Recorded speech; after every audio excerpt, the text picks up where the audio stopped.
برادران، شام همتون بخیر باشد. ما در کانال ما 10 نفر آبونه شدن. خوشحالیم این باعث پیشروی برادران حقیقت کنیم، آبونه شویم، کلانکان زیر نماییم و انشالله ما کوشش میکنیم که پاره قرآن را در سر پاک کنیم و پیشنهاد شما کوشش میکنیم زیادتر از آنها با ترجمه های تاجیکی باشد. در کانال підписатися کنیم، آبونه شویم، کلانکانчика زیر کنیم و بعد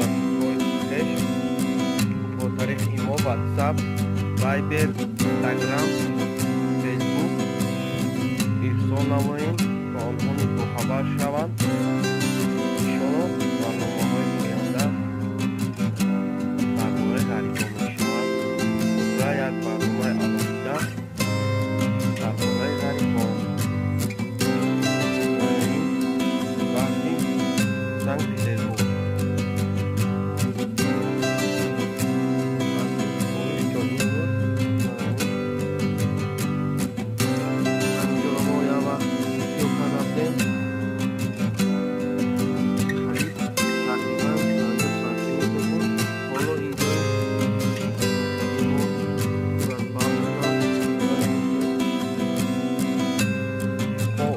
سربلند و سرفراز و آباد باشه، هیچ وقت در زندگی چشمی تر، سری غم و دستی کم رو نبینید. همیشه سربلند